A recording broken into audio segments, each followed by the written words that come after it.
akal, dan dia pun sangat berhati-hati untuk membedakan Al-Quran dari syair-syair Arab konvensional.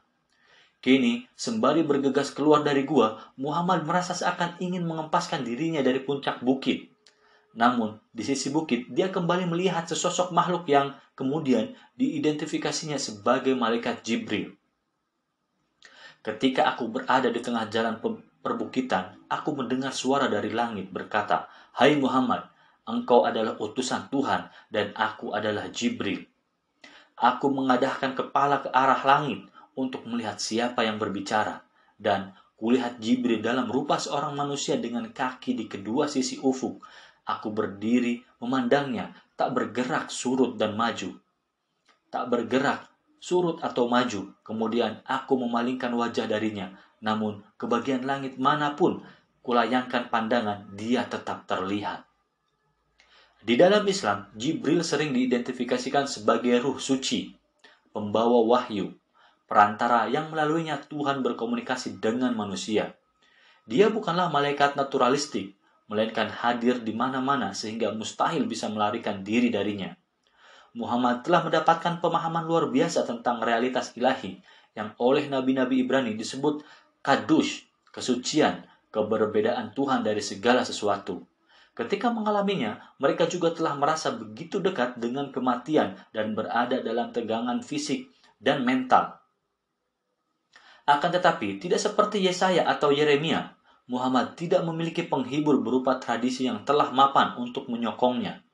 Pengalaman yang menakutkan itu seolah-olah jatuh menimpanya secara tiba-tiba dan meninggalkannya dalam keadaan tercekam. Dalam deritanya secara instinktif, dia berpaling kepada istrinya, Khadijah. Berjalan tertatih sambil gemetaran hebat, Muhammad menjatuhkan diri ke pangkuan istrinya. Selimuti aku, serunya, memohon istrinya untuk melindungi dirinya. Tatkala rasa takut mulai menghilang, Muhammad bertanya kepada Khadijah, apakah dirinya betul-betul telah menjadi Majnun.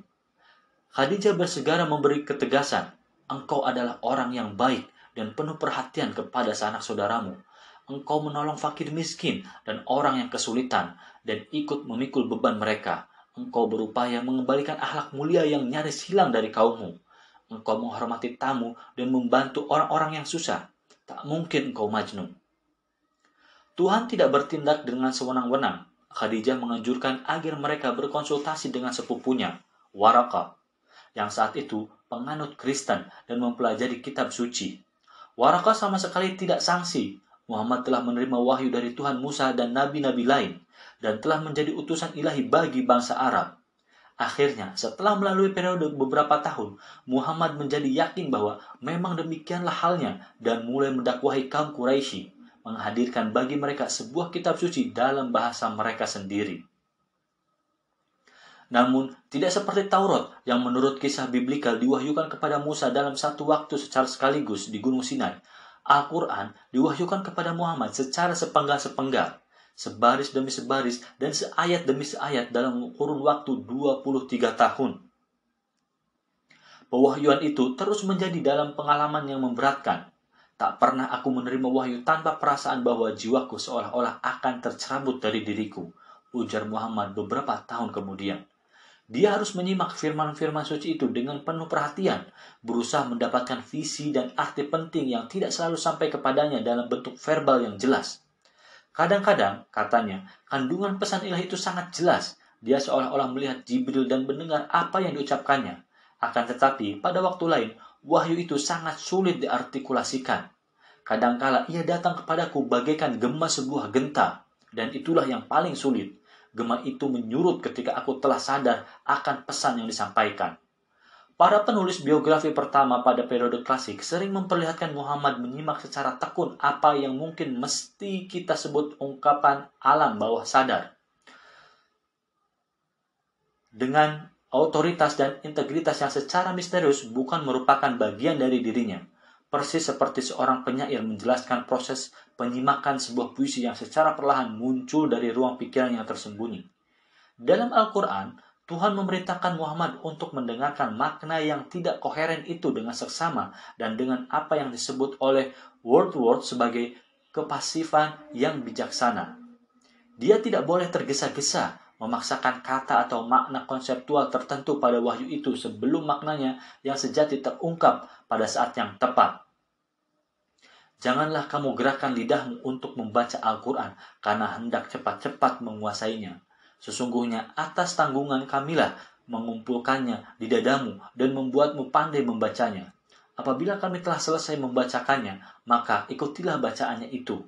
Kemudian sesungguhnya atas tanggungan kamilah penjelasannya. Sebagaimana semua bentuk kreativitas, ini juga merupakan proses yang sulit. Muhammad sering masuk ke keadaan trans dan kadang-kadang seakan kehilangan kesadaran. Dia sering jadi berkeringat, bahkan di hari yang dingin, dan merasakan beban batin yang berat seperti duka yang mendorongnya untuk merunduk meletakkan kepala di antara kedua lututnya. Sebuah posisi yang diambil oleh sebagian mistikus Yahudi kontemporer tatkala mereka masuk ke keadaan kesadaran yang berubah. Meskipun Muhammad tentunya tidak mengetahui hal ini.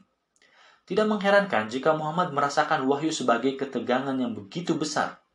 Dia bukan hanya sedang mengupayakan sebuah solusi politik yang sama sekali baru bagi umatnya, melainkan juga sedang menyusun salah satu karya sastra dan spiritual klasik terbesar sepanjang zaman. Dia yakin bahwa di tengah menyusun firman Tuhan yang tak terucapkan ke dalam bahasa Arab, karena Al-Quran bersifat sentral bagi spiritualitas Islam sebagaimana halnya Yesus, Sang Logos, bagi Kristen. Kita mengetahui lebih banyak tentang Muhammad dibanding para pendiri agama besar lainnya. Dan di dalam Al-Quran, yang waktu turun berbagai surah atau bagiannya dapat diketahui dengan tingkat akurasi yang masuk akal, kita dapat melihat bagaimana visi Muhammad berevolusi secara perlahan dan menjadi semakin universal dalam cakupannya.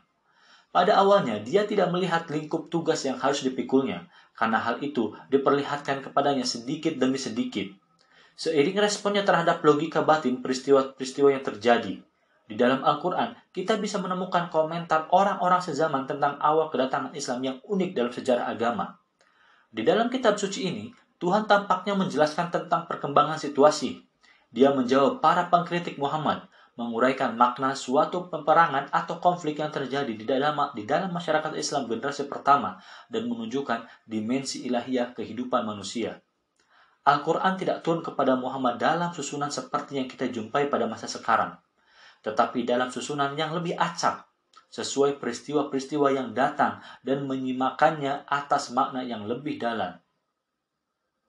Setiap kali bagian baru diwahyukan, Muhammad yang tidak bisa membaca atau menulis akan mengucapkannya keras-keras. Kaum muslim pun menghafalnya sedangkan beberapa sahabat yang bisa baca tulis menyalinnya. Sekitar 20 tahun setelah wafatnya Muhammad, kompilasi resmi pertama atas wahyu ini diselesaikan. Para editor meletakkan surah-surah terpanjang pada bagian awal dan yang tersingkat di bagian akhir. Susunan seperti ini tidaklah seacak kelihatannya, karena Al-Quran bukanlah sebuah narasi atau argumen yang membutuhkan tatanan baru berurutan. Susunan itu merefleksikan berbagai tema, kehadiran Tuhan di dunia, kehidupan para nabi, atau hari akhir.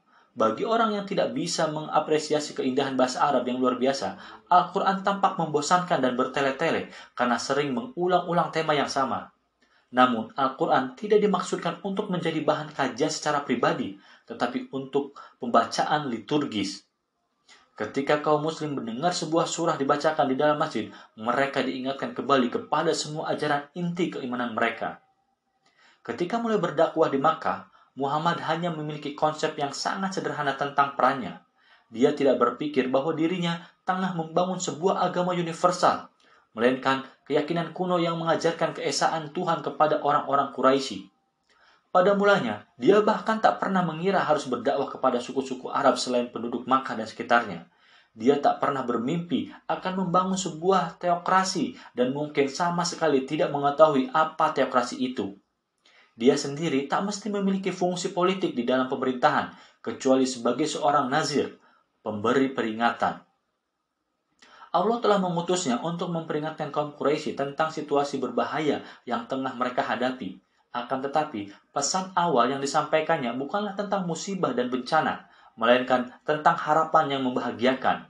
Muhammad tidak harus membuktikan eksistensi Tuhan kepada kaum Quraisy. Mereka secara implisit telah beriman kepada Allah yang menciptakan langit dan bumi, dan kebanyakan dari mereka meyakininya sebagai Tuhan yang disembah oleh orang Yahudi maupun Kristen. Keberadaannya telah diterima begitu